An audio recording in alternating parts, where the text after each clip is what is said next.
اعوذ باللہ من الشیطان اللعین الرجیم بسم اللہ الرحمن الرحیم تحفہ یا علی مدد۔ عزیزان محترم سامعین گرامی قدر، میرے مومنین بہن بھائی، آج میں آپ کی خدمت میں قسط نمبر 5 کے ساتھ حاضر ہوا ہوں، جو سیریز ہم حقیقت الہ کے موضوع پر شروع کی ہے، اس کا آج 5واں سلسلہ ہے، اس کی 5ویں نشست ہے۔ تو آج کے موضوع کا نام ہے معرفت اسماء الحسنی۔ ہر وہ شے جو کسی کا تعارف کرائے اس کا اسم کہلاتی ہے۔ یہ معرفت وہ معرفت ہے جس کے بغیر توحید غیر معلوم ہے۔ اسم کے 4 روپ ہیں: اسم مکتوبی جو لکھا جائے، اسم ملفوظی جو بولا جائے، اسم ذہنی جو ذہن میں سوچا جائے، اسم وجودی حقیقی جو وجود لے کر سامنے آ جائے یا جسے پا لیا جائے۔ مثال کے طور پر جب کوئی بچہ پیدا ہوتا ہے تو اس کا نام رکھا جاتا ہے۔ دراصل وہ نام اس کے مسمى کا ہوتا ہے، جو اس مسمى کو پکارنے کے لیے رکھا جاتا ہے۔ جب ایک ماں بچے کو جنم دیتی ہے تو وہ چاہتی ہے کہ جلدی سے وہ بچہ اس کے پاس آ جائے، لیکن اگر کوئی ایک کاغذ پر اس بچے کا نام لکھ کر ماں کو دے کر کہے کہ اس کو گلے لگا لو، تو کیا ماں کو قرار آ جائے گا؟ اسی طرح بچے کا نام ماں کے سامنے لیتے رہو اور کہو کہ وہ بہت خوبصورت ہے، تب بھی ماں کو قرار نہ آئے گا، نہ وہ اس سے سکون پائے گی، مگر جیسے ہی وہ بچہ اسم حقیقی کے ساتھ ماں کے پاس آ جائے گا اور اس کی امید بر آئے گی۔ یہ تو ہم نے آپ کو اسم کی 4 حالتوں کے بارے میں بتا دیا کہ اصل منزل مراد اسم حقیقی وجودی ہوتا ہے۔ جتنا اسم حقیقی کے قریب ہوگا وہ اتنا ہی مسمى کے قریب ہوگا۔ اب یہ بات آتی ہے کہ اسم کا مقصد کیا ہوتا ہے؟ دراصل اسم اپنے مسمى کی معرفت کے لیے ہوتا ہے، اور ایک لمحہ بھی تصور نہیں کیا جا سکتا جب مسمى ہو اور اسم نہ ہو۔ جب آپ کسی سے بات کرتے ہیں تو اس کے نام کو پکارتے ہیں، دراصل آپ کا مقصود وہ نفس ہوتا ہے، لیکن نفس تک رسائی ناممکن ہے، اس لیے اسم وسیلہ بنتا ہے آپ کے اور اپنے نفس کے درمیان۔ جب وہ نفس آپ سے بات کرنا چاہتا ہے تو اس کے لیے بھی وسیلہ یہ اسم وجودی ہی ہوتا ہے۔ ہم اسم وجودی ہی سے ہی مانوس ہوتے ہیں، اسی سے محبت اور قربت اختیار کرتے ہیں۔ اسم سے محبت اور قربت نفس سے محبت اور قربت کہلاتی ہے، اور اسی طرح اسم سے بغض اور دوری نفس سے بغض اور دشمنی کہلاتی ہے۔ اسم کا کام نفس کی معرفت ہے۔ مثلاً اگر کوئی شخص بہادر ہے تو دراصل اس کا نفس بہادر ہے، لیکن آپ کہتے ہیں کہ فلاں شخص بہت بہادر ہے، یعنی وہ اسم دلیل بنا ہے اپنے نفس کی، جیسا کہ مولا رضا علیہ الصلاۃ والسلام فرماتے ہیں، اسم دلیل مسمى ہے۔ مولا کا یہ قول اصول کافی جلد نمبر 1 باب نمبر 17 میں موجود ہے۔ اسم دلیل مسمى ہے۔ مسمى اللہ کا معنی ہے جس کا اسم ہے، اور اسم معنی مسمى پر دلیل ہے۔ اسم وہ واحد ذریعہ، وہ وسیلہ ہے جس کے ذریعے معنی مسمى کا ادراک کیا جا سکتا ہے، جس کے ذریعے اللہ کے معنی تک پہنچا جا سکتا ہے، جو مسمى تک پہنچنے کا وسیلہ ہوتا ہے، جیسا کہ اس نے اپنے کلام پاک میں فرمایا ہے، یا ایھا الذین آمنوا اتقوا اللہ وابتغوا الیہ الوسیلہ وجاہدوا فی سبیلہ لعلکم تفلحون۔ سورہ المائدہ آیت نمبر 35۔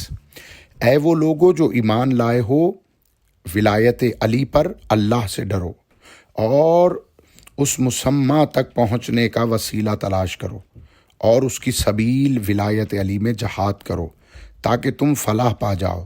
اس آیت میں اللہ مومنوں سے مخاطب ہے، اور مومن ہوتا ہی وہ ہے جو ولایت علی پر ایمان رکھتا ہو اور علی سے محبت کرتا ہو، جیسا کہ صحیح بخاری میں رسول اللہ صلی اللہ علیہ وآلہ وسلم کی حدیث ہے کہ یا علی آپ سے بغض نہیں رکھتا مگر منافق، اور آپ سے پیار نہیں کرتا مگر مومن۔ رسول اللہ صلی اللہ علیہ وآلہ وسلم کی اس حدیث سے معلوم ہوتا ہے کہ علی سے پیار جو کرے گا وہ مومن ہوگا، اور علی سے بغض رکھنے والا منافق ہوگا۔ پھر اللہ علی والوں سے کہہ رہا ہے، اے علی والو، مجھ مسمہ تک پہنچنے کا وسیلہ تلاش کرو اور میری سبیل ولایت علی میں جہاد کرو تاکہ تم فلاح پا جاؤ۔ چونکہ ہمارا موضوع یہاں اسم ہے اور اسم وسیلہ ہے مسمہ تک پہنچنے کا، تو ہم آیت کے پہلے حصے کو ساتھ لے کر چلتے ہوئے قرآن کی ایک اور آیت پیش کرتے ہیں جہاں وہ اپنا اسم بتا رہا ہے۔ وَاللَّهِ الْأَسْمَاءُ الْحُسْنَى فَادْعُوهُ بِهَا وَذَرُوا الَّذِينَ يُلْحِدُونَ فِي أَسْمَائِهِ سَيَجْزَوْنَ مَا كَانُوا يَعْمَلُونَ۔ سورہ اعراف آیت نمبر 180۔ جتنے اسماء الحسنہ ہیں وہ تمام اللہ وجودی اسم کے لیے ہیں، پس اس وجودی اللہ کو پکارو ان اسماء سے، اور چھوڑ دو ان لوگوں کو جو اس کے نام رکھنے میں راستے سے منحرف ہو جاتے ہیں، ان قریب وہ بدلہ پائیں گے جو کچھ وہ کرتے رہے ہیں۔ اس آیت میں مالک فرما رہا ہے کہ جتنے بھی اسماء الحسنہ ہیں وہ اللہ کے لیے ہیں، یعنی جتنے بھی اسماء و صفات ہیں یہ تمام جب ایک جامع وجودی اسم میں جمع ہو جائیں وہ اللہ اسم بنتا ہے۔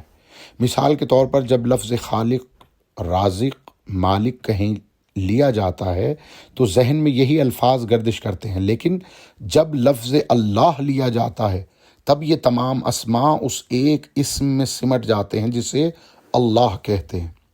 اس آیت پر اگر غور کریں تو معلوم ہوتا ہے کہ اللہ کا جو جو کہہ کر پکارا جائے، اللہ کو جو جو کہہ کر پکارا جائے جس سے اللہ کا تعارف ہو وہ اس کا اسم ہے۔ مثلا خالق، مالک، رازق، احد، واحد، صمد۔ پھر اللہ نے ان تمام اسماء کا جمع بتا دیا کہ تمام اسماء جب مل جائیں تو اسماء الحسنہ کہلاتے ہیں، اور یہ تمام اسماء الحسنہ اس ایک اسم اللہ کے لیے ہیں جو ان تمام اسماء کا مسمہ بھی ہے، موصوف بھی ہے۔ یعنی جو اسماء الحسنہ ہیں وہ مالک، رازق، خالق تمام اسماء ہیں جس سے اس اللہ اسم جامع کو پکارا جا رہا ہے۔ آئیے مولا سے پوچھتے ہیں، مولا یہ اسماء الحسنہ کون ہیں جو احد بھی ہیں، واحد بھی ہیں، اور وہ سب کچھ ہیں جن سے اس اللہ اسم کو پکارا گیا جو تمام اسماء کا ایک جامع اسم ہے۔ مولا جعفر صادق علیہ الصلاۃ والسلام نے فرمایا، نحنو واللہ اسماء الحسنى التي لا يقبل اللہ من العباد عملا الا بمعرفتنا۔ ہم اللہ اسم وجودی مسمہ کے اسماء الحسنہ ہیں، بغیر ہماری معرفت کے بندوں کا کوئی عمل قبول نہ ہوگا۔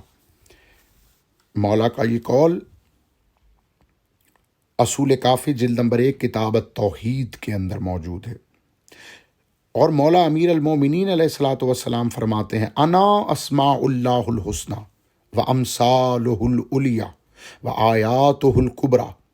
میں اللہ کے اسماء حسنہ ہوں، اس کی مثل اعلیٰ ہوں، اس کی آیات کبریٰ ہوں۔ اور مولا علی علیہ الصلاۃ والسلام کا یہ فرمان مستدرک سفینۃ البحار جلد نمبر 5 صفحہ نمبر 167 167 میں موجود ہے۔ یعنی معلوم ہوا اللہ اسم جامع کے تمام اسماء جیسے خالق، مالک، رازق وغیرہ جس سے اس کا تعارف ہو وہ تمام محمد و آل محمد ہیں، اور یہی وہ ہستیاں ہیں جن کی معرفت کے بغیر کوئی عمل قبول نہ ہوگا۔ اب جیسا کہ عزیزان محترم کے اسم کے ہم نے آپ کو 4 وجود بتلائے، مکتوبی، ملفوظی، ذہنی، وجودی۔ مولا کے اس فرمان سے جو پہلے پیش کیا گیا ثابت ہو گیا کہ پاک خاندان اللہ مسمہ کے اسم کی 4 اقسام ہیں۔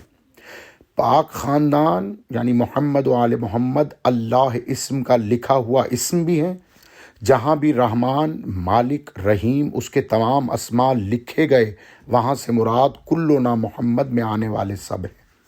اسی طرح پاک خاندان علیہ صلوات وسلام اللہ اسم کا بولے جانے والا اسم بھی ہے۔ جہاں بھی رحمان، مالک، رحیم اس کے تمام اسماء بولے گئے، وہاں سے مراد کلنا محمد میں آنے والے سب ہیں۔ اسی طرح پاک خاندان اللہ اسم کا ذہن میں آنے والا اسم بھی ہے۔ جہاں بھی رحمان، مالک، رحیم اس کے تمام اسماء میں سے کوئی ذہن میں آیا، وہاں سے مراد کلنا محمد میں آنے والے سب ہیں۔ پاک خاندان اللہ اسم کا دکھائی دینے والا وجود بھی ہیں۔ جس نے بھی جہاں بھی رحمان، رحیم اس کے تمام اسماء کو دیکھنا ہو، وہ کلنا محمد میں آنے والوں کو دیکھ لے۔ سامعین محترم، یعنی اللہ اسم جامع کے اسماء الحسنی جب وجود میں آ جائے تو محمد و آل محمد ہوتے ہیں۔ پہلے تین اسم کی اقسام جو ہیں یہ اللہ اسم جامع مسمى کا غیر ہیں، اور چوتھی قسم یہ غیر نہیں، کیونکہ اس سے اللہ ظہور کرتا ہے، ظاہر ہوتا ہے۔ اللہ کی تمام صفات اسم وجودی پاک خاندان سے ظاہر ہوتی ہیں، جیسا کہ پہلے حدیث بھی پیش کی کہ اسم مسمى کی دلیل ہوتا ہے، جیسا کہ مولا فرماتے ہیں الاسم انما ہوا ظہور المسمى، اسم مسمى کا مقام ظہور ہے۔ مولا کا یہ قول لوامع الحسینیہ صفحہ نمبر 263 مطبوع ایران اس کتاب کے اندر موجود ہے۔ یعنی اللہ اسم جامع کے اسماء الحسنی جب وجود میں آ جائیں تو محمد و آل محمد ہوتے ہیں۔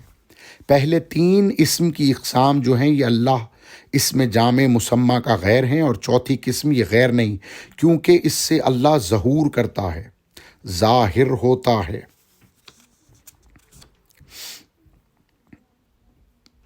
جیسا کہ پچھلی حدیث میں بھی بیان کیا جا چکا ہے، الاسم انما ہوا ظہور المسمى، یعنی اسم مسمى کا مقام ظہور ہوتا ہے۔ عزیزان محترم، آج کی یہ قسط یہیں پر اختتام پذیر ہوتی ہے۔ امید ہے کہ آپ حضرات کو یہ قسط بہت پسند آئی ہوگی، اور میں آپ سے یہ گزارش کرتا ہوں کہ خاص طور پر آج کی اس قسط کو بار بار سنیے، اور یقیناً جب آپ بار بار سنیں گے تو نئے نئے دریچے آپ کے سامنے معرفت کے کھلیں گے، اور جب بھی کوئی نئی دریچے معرفت کے کھلیں تو آپ اس حقیر کو دعاؤں میں ضرور یاد کیجیے گا۔ اپنے تمام مومنین بہن بھائیوں سے گزارش کرتا ہوں کہ مجھے اپنی دعاؤں میں یاد رکھیں، اور دعاؤں کے ساتھ ساتھ ہمارے اس چینل کو سبسکرائب کیجیے، لائک کیجیے، اور بیل آئیکن کو دبانا نہ بھولیں، اور اچھے کمنٹس دینا نہ بھولیں۔ اس کے ساتھ مولا کی بارگاہ میں دعا کرتا ہوں کہ مولا آپ تمام میرے مومنین بہن بھائیوں کی معرفت میں اضافہ فرمائے، اپنی معرفت، زیارت اور رابطہ عطا فرمائے، آمین یا رب العالمین۔ اللہم صلی علی محمد وآل محمد، اللہم لعن کل جبت و طاغوت، اللہم عذبہم عذابا یستغیث منہ اہل النار، آمین یا رب العالمین۔ والسلام۔